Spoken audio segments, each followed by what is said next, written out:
اهلا بيكم في اول فيديو من فيديوهات تعليم الكروشيه. في الفيديو ده هتشوفوا كل الغرز الاساسيه وشويه غرز تانية ممكن تعملوا بيها حاجات زي دي، ومع كل غرزه هتعرفوا اسمها ايه وازاي بتتعمل وازاي اصلا بنمسك الابره والخيط من الاول خالص. وفي الفيديوز الجايه هتعرفوا ازاي تعملوا كوفيه جامده زي دي او حتى كاب تحفه زي ده، وطبعا بالزعبوط بتاعه. فتاكدوا انكم مشتركين في القناه عشان توصلكم كل الفيديوز الجديده اول باول. ودلوقتي اهلا وهلا ومرحبا في حاجات عايزين نتكلم عنها. كورس الكروشيه الجزء الاول، ويلا بينا من غير ما نطول في الكلام ندخل على اول مرحله، وهي اللي بنبدا بيها اي حاجه كروشيه.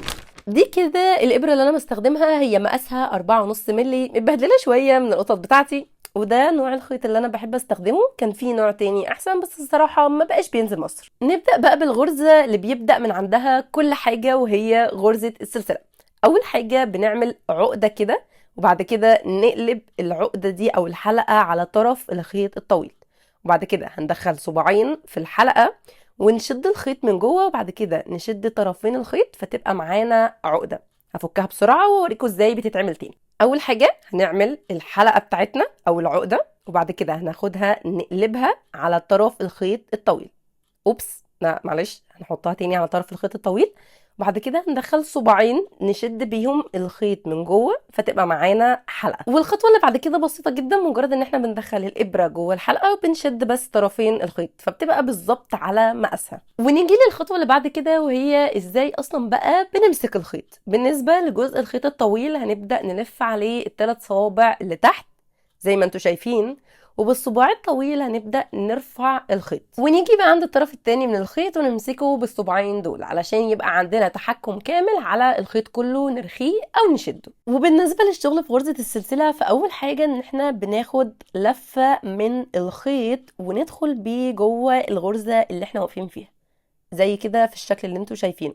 بناخد لفة من الخيط وندخل بيه في الغرزة بالإبرة، ونبدأ بقى نكرر الموضوع كتير، فهيبقى معانا غرزة السلسلة بتكون على حسب طول الحاجة اللي انتوا بتعملوها. وعادي جدا في أول مرة هتعملوا فيها الغرزة ممكن تلاقوا ان الغرز مش متناسقة مع بعض، في غرز أوسع أو أضيق من الغرز التانية. الكلام ده عادي جدا في البداية، مع الوقت هتلاقوا ان انتوا بقيتوا أسرع وهتلاقوا ان انتوا بقى شغلكم احسن. وزي ما انتوا شايفين في الحته دي، ممكن بصباعكم اللي هو ملفوف عليه الخيط تتحكموا سواء الخيط مشدود او مرخي، فهو ده اللي بيتحكم في كل حاجه.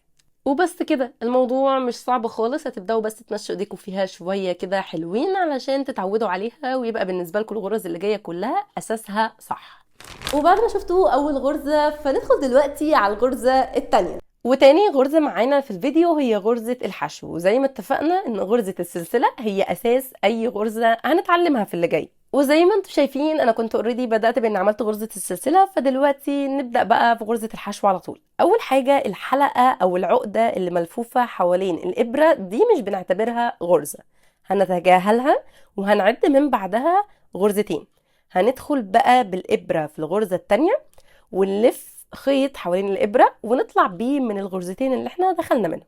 نعيد تاني، بنحدد الغرزة اللي هندخل فيها اللي هي الغرزة اللي بعد كده زي ما انتوا شايفين اهو. هنبدأ بقى ندخل في نصها بالظبط بالإبرة، وبعدين نسحب خيط نلف كده حواليه ونطلع بيه من الغرزة بتاعت السلسلة، فهيبقى معانا خيطين على الإبرة. هناخد لفة خيط تاني ونخرج منهم هما الاتنين، وهكذا نبدأ بقى نكرر الموضوع. ندخل جوه غرزة السلسلة، نسحب خيط ونلفه، بعد كده نلف بالخيط تاني نطلع منه من الغرزتين، وهي دي كده غرزة الحشو. وهفضل بقى اكرر الموضوع لحد ما السطر يخلص علشان اوريكم بعد كده هنعمل ايه في السطر اللي فوق.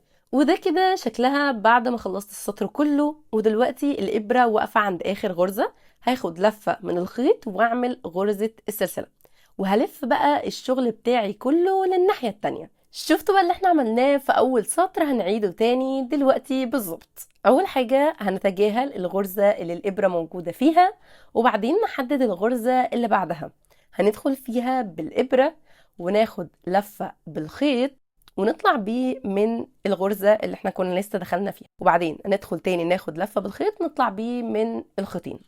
نكرر الموضوع تاني، هندخل بقى في الغرزة اللي بعدها. اوبس، ندخل في الغرزة وبعدين هناخد لفة نطلع وبعد كده ندخل تاني ناخد لفتين ونطلع بيهم من الاتنين. وبس كده بقى هتكرروا الموضوع لحد الطول اللي انتوا عايزينه. كده عرفتوا ازاي بنعمل غرزة الحشو، وحتى كمان ازاي بنطلع من سطر لسطر بغرزة الحشو. وده كده شكلها بعد ما خلصت السطرين اللي انا كنت بعملهم، وده شكلها كمان من ورا. بجد بتبقى شكلها حلوة قوي، وخصوصا في الحاجات زي الجوانتي او الحاجات الصغيرة. اظن الموضوع مش صعب لو ركزتوا فيه وكان معاكم الابرة والخيط بتاعكم وبتجربوا معايا. وعلشان كده دلوقتي ندخل على الغرزة الثالثة. وتالت غرزة معانا هي غرزة النص عمود. كالعادة بنبدأ شغلنا بسلسلة. هنتجاهل الحلقة الأولى لأن دي تعتبر مش غرزة. هنعد أول غرزة وتاني غرزة وندخل في تاني غرزة، بس هناخد لفة بالخيط الأول على الإبرة، ودي الفرق ما بينها وما بين غرزة الحشو.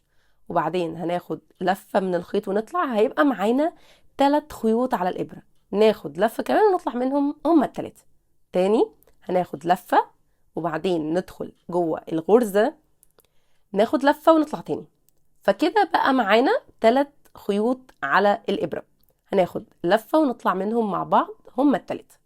وده كده غرزة النص عمود. وزي ما عملت بالظبط في غرزة الحشو هكمل معاكم لآخر السطر، وبعدين هوريكم شكلها بعد ما خلصت، وبعدين ازاي بنطلع للسطر اللي بعد كده.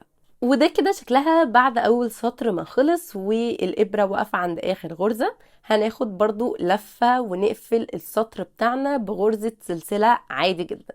هنلف الشغل بتاعنا، ولكن الفرق ان احنا هنا بنعمل غرزة سلسلة تاني. يعني الفرق ما بين غرزة الحشو وغرزة النص عمود ان احنا عند اخر كل سطر بنعمل غرزتين سلسلة. وزي ما انتم شايفين مفيش اختلاف خالص، بنكمل زي ما احنا. ناخد لفة ندخل جوه الغرزة او نطلع، يبقى معانا 3 خيوط على الابرة. ناخد لفة كمان ونطلع منهم هما ال3.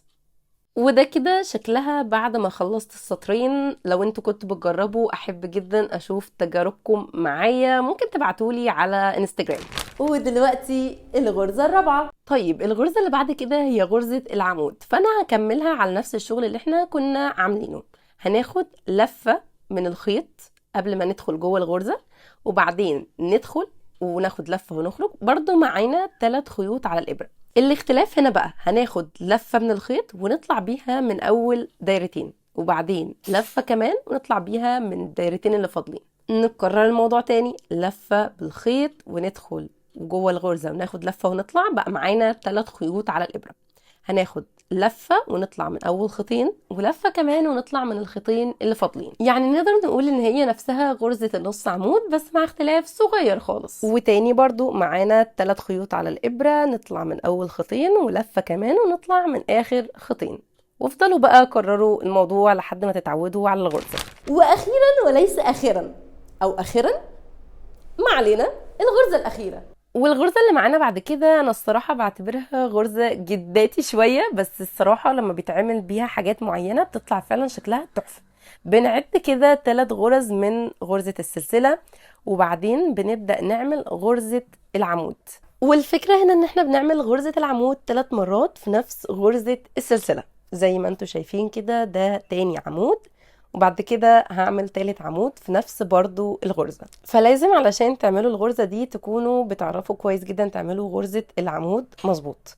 وده كده بعد ما ال3 عواميد خلصوا هبدأ بقى اعد 3 غرز سلسلة تاني وادخل في 3 غرزة. هاخد برضو لفة من الخيط وادخل واطلع اعمل غرزة عمود عادي جدا. وبرضو هكرر الموضوع مرتين في نفس ذات الغرزة. زي ما انتوا شايفين احنا ما اتحركناش من مكاننا خالص. هاخد برضو لفة من الخيط وانزل اعمل غرزة عمود مرة ومرة كمان.